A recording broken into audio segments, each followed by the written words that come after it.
Hey everyone, this is Kevin from thechesswebsite.com, and today we are in round 2 of our coverage of the 2018 Tata Steel Tournament with 14 of the best chess players in the world trying to fight for the top spot. We have 2 competitors today. White's going to be played by Adhiban Baskaran, the 25-year-old Indian Grandmaster. If you're not too familiar, we haven't had too many games of his that we've covered. 2008, he was the World Under-16 champion. 2009, he was the Indian champion, and no, Vishy Anand did not play in that particular tournament. In 2016, he won the Challengers bracket in the Tata Steel. We're looking at the Masters bracket right now, but there are other tournaments going on at the Tata Steel, so he was invited to play in last year's Tata Steel and got 3rd place. He was half a point behind 2nd place Magnus Carlsen, which is his opponent today. Magnus Carlsen needs no introduction. He is the world champion, and he'll be playing the black pieces. Does extremely well in these tournaments, so looking to get back on track with a win here, since he did tie in the first game with the white pieces. So we'll get started with Adhiban with white pieces, pawn to e4, pawn e5, knight f3, knight c6, knight c3, knight f6. So getting into the 4 knights game, and then pawn to d4. So this is the Scotch 4 knights opening. What I like about this opening from white is it's fairly aggressive. This tends to go towards open positions. Both sides can be extremely aggressive. Playing against the world champion and saying, yeah, I welcome that. Let's try to play an open, aggressive game here, I think is a bold strategy. The pawn takes, the knight's going to recapture, and then the bishop comes down here to b4. This is much better than, let's say, if the knight were to take here on d4 and then the queen recaptures. Most of the time, black is going to have a hard time taking back the center of the board. If we look at some moves, pawn to d6, probably the best move, trying to open up the door for these 2 bishops and also defending the square here on e5. But then bishop to f4, white can castle on the queen side. Black doesn't have a ton of pieces developed on board, and many times you'd bring your bishop down here to g4 to attack the queen, but the queen's already in the center attacking. Bishop to e7 doesn't really do too much for your development beyond just getting ready to castle on the king side, but you allow your opponent to really dominate the center of the board. If you don't play pawn to d6, let's say it's more just bishop to e7, getting ready to castle on the king side, this is much worse. You can see the issue where the pawn needs to be here on d6. Pawn here to e5, forcing the knight to move. No real good options. Has to come back here to g8. And then bishop to c4. White is off to the races, completely dominating this board state. So while it looks pretty innocent to just take with your knight here, you're going to exchange material. Definitely recommend not taking that with your knight, and instead trying a few other options. Magnus Carlsen brings his bishop down here to b4. Adhiban plays knight takes on a c6, and then the pawn captures here on b7. And Magnus could really take both of these pawns here from d7 or b7. I do like that he chose to take with his b pawn, because if pawn takes here, you could see an exchange right here, and I don't get the sense that Magnus Carlsen wants to give up his queen already. He's already down 1 minor piece. They've exchanged the knights early on, and while he could easily come away with a victory if he plays the endgame correctly, it's much harder to get a victory here. This is more of a drawish game than if he's able to hold on to his queen and get to some of those open aggressive lines that we talked about earlier. So Magnus Carlsen looking to fight his way to a victory, hopefully at least. Plays pawn takes here on a c6, bishop to d3, getting ready to castle on the king side. Pawn down here to d5, really trying to strike the center of the board. Pawn takes, and then castle on the king side. And this is one of those other interesting points where Magnus Carlsen looks at it and he recognizes that he really doesn't have to take the pawn right away. He can do an in-between move, castle on the king side, because yes, the pawn could take here, but it's pretty difficult for white to have as good of a game as he wants to. I'll go over a few options of what they may look like. The main one would just be rook to e8. Usually going to be bringing your rooks to the center of the board, especially open files where they can control a lot of the board. This is check. And so, what options does white have here? He's not going to bring his queen in front. He's not going to move his bishop, because then you could see some trading off, and then the queen could come down here. Things could get pretty ugly. So maybe you see bishop to e3. Okay, well, after bishop to e3, then the bishop takes. You see the pawn recapture. There's triple pawns here on the c file. And now knight down here to g4, threatening this bishop right here. This is completely fine for black. He's okay with this. It's going to be easy for him to get back this material that he's lost. So maybe we come back and say, instead of the rook to e8, what if instead we see bishop down here to g4? Okay, well, this is attacking this queen. Maybe the queen comes up here to d2 and then rook to e8. And this is forcing something a little bit different. The bishop can no longer come here to e3, and you force your opponent to play a move suboptimally like king to f1, can no longer castle on the king side. So white decides, yeah, there's no reason for me to take this pawn. Magnus Carlsen would be able to get back material whenever he wanted to. So takes the safer route, castles on the king side, and then Magnus Carlsen takes with this pawn here on d5. Bishop to g5, getting the bishop involved into the game, completing development here. Pawn to c6, just solidifying this pawn chain here with c6 and d5. Queen here to f3, so starting to attack the center of the board here with the queen. Bishop back here to d6. Rook here to e1, controlling this open file. And then rook to b8. Says, yeah, if no one's going to defend this queen side of the board, I'm gladly going to attack it with my rook. Brings it to the semi-open file here on b8. And then pawn to b3. The move we all expected to see. Very safe move from white. Doesn't have to worry too much about the queen side of the board. Magnus Carlsen's not done, though. He continues to attack. Pawn here to a5, pawn to h3. Says, okay, yeah, I'll let you do your thing on the queen side of the board. All my materials here on the king side, so I'm going to start pushing on that. Pawn to h3 does stop the bishop coming down here to g4.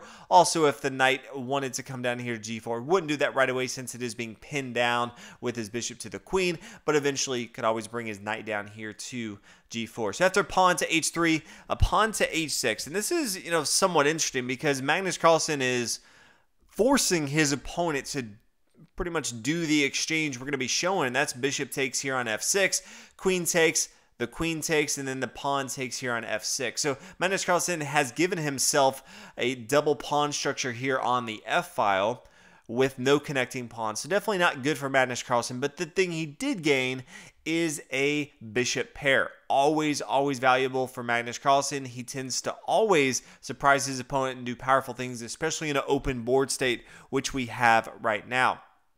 So if we look from Adhiban's perspective, how does he continue? He has the better pawn structure, so if he can get to an endgame, he should do fairly well here. He wants to get his knight involved into the game. Right now, he doesn't have a lot of great moves for it. Doesn't want to bring it over here to a4. The a file is not where you want your knight. You want to involve him to the center of the board, but he can't bring it here to d5 or e4. So instead, first brings it to e2, and he can maneuver from here. He could bring it over to the king side of the board with king or knight here to g3, or if he wanted to play knight to d4 and really start to attack this backward pawn on c6, or even start to attack on the king side of the board, he could as well. Pawn to c5, saying, yeah, totally see what you could be doing here. I'm going to stop that right away. So instead, we see Adhiban play a knight to g3. Magnus continues with rook to d8, a knight up here to f5, which is kind of an annoying move for Magnus Carlsen to have to deal with. It attacks this pawn right here on h6, which is hanging. He doesn't really want to have to commit his king to something. And then if he does commit his king, then he's just going to lose his bishop, and then all of a sudden he's back to where he was as far as equal material, both sides having a bishop, but now he has double pawns here on that file. That's not as good. That's a much better endgame for Adhiban. So he decides to go and bring his bishop back here to f8 to protect this pawn, and he doesn't lose his bishop. really the best move he has here.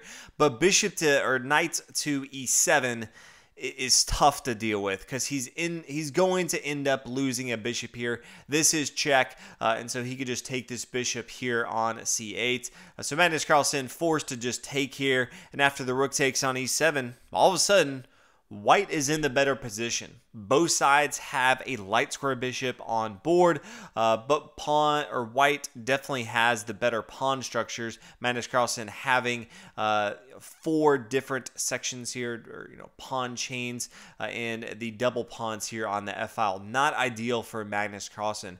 Bishop here to e6, trying to block in the rook. Can't really attack it too much except with his rooks. If the king ever comes here, he can always move his rook to these dark squares, since Black doesn't have a knight or a dark square bishop, not going to be able to attack those squares. So it is fairly safe, even though it does look like it is trapped behind enemy lines here. Rook to d1, and then Magnus Carlsen starts going on the attack. Says, let's just start blowing up the queen side of the board. Pawn to c4, bishop down here to e2 since it was being attacked. Pawn to a4, and then the pawn recaptures. Magnus Carlsen right now is just giving up a pawn. He recognizes that although he's down a pawn, his opponent now has double pawns on the A file, and of all the files that you don't want double pawns on, the A file and the H file, just because they really have a hard time being as productive as some as the others, where in the center of the board you can protect them a little easier. Your pieces tend to want to be in the center of the board anyway, and so over here it's going to be easy pickings for Magnus Carlsen if he wants to get that material. So right now, not too worried about it. He's trying to be as aggressive as possible.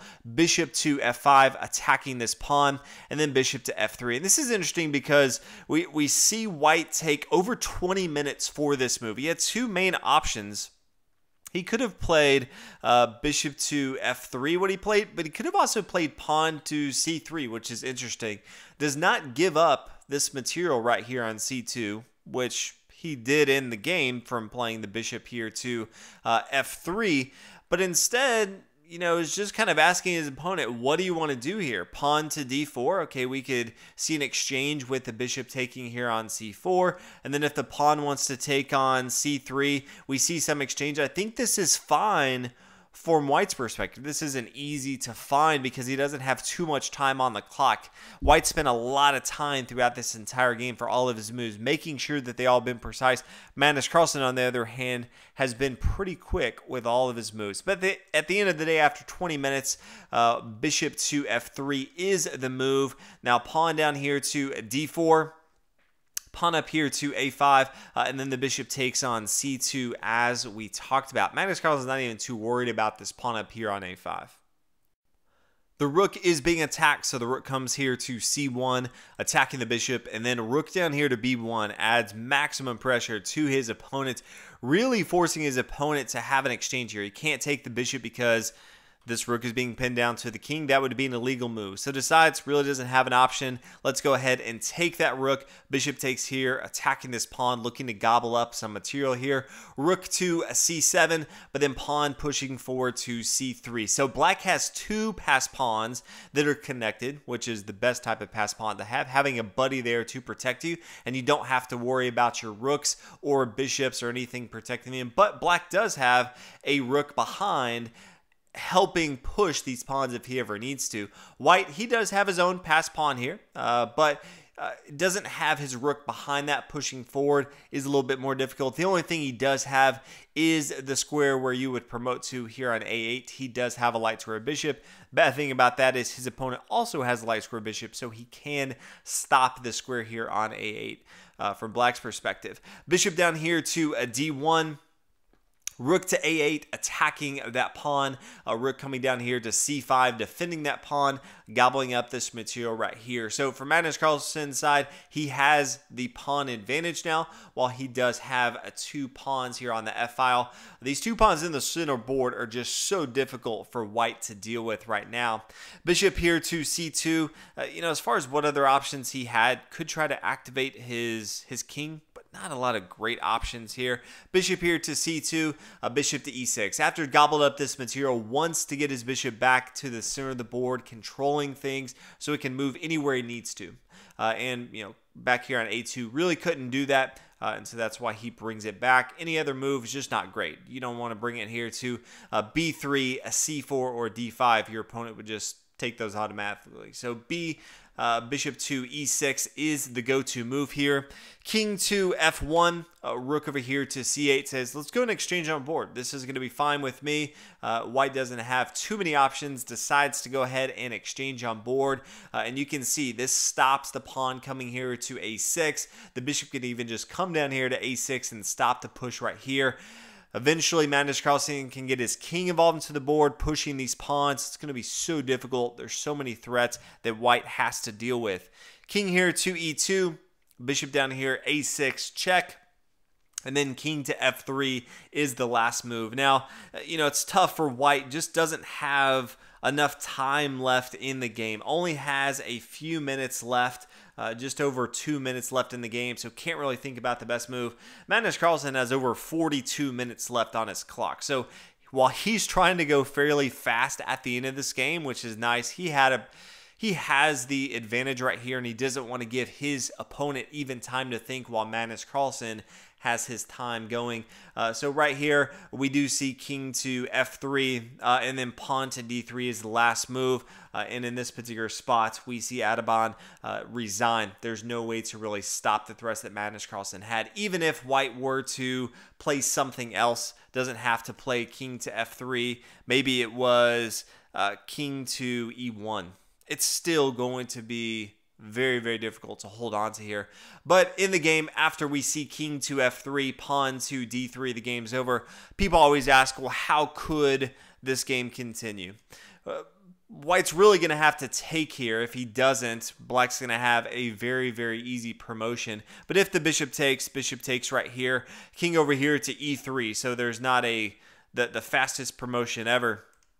But if we see the bishop come back here to a6, then this stops a lot of the squares that the king can go to. Because of the light square, bishop can come to e2 or d3, and this pawn here on c3 stops the king from coming down here to d2. So anytime the king were to move somewhere else, let's say king to e4, if he just moves up one square for anywhere, all of a sudden this pawn's going to push forward, and that's going to be a game over, promoting to the queen. So Magnus Carlsen has all the time in the world to get his king involved into the action.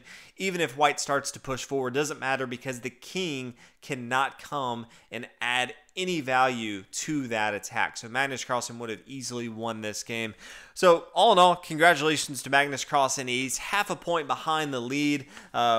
Someone already has 2 wins at the first 2 games. So Magnus Carlsen will be looking to continue his hot streak. From Adhiban Baskaran, great game from him. It's always tough playing against Magnus Carlsen, but I thought he played extremely well. Didn't play scared at all. Played some aggressive openings, and at the end of the day, just made some small errors at the end. Magnus Carlsen just so strong in these open games, getting into the late tactical parts of chess. Magnus Carlsen, he's the best. So thank you guys for watching. A very exciting chess game today. I'm going to have coverage of every round in the tournament. There will be 12 rounds with, I think, a break every few days, maybe 4 or 5 days, and then they take a break and then do 4 or 5 days again. So we'll have coverage for the next few days for sure. Thanks for watching. I'll see you guys in the next video.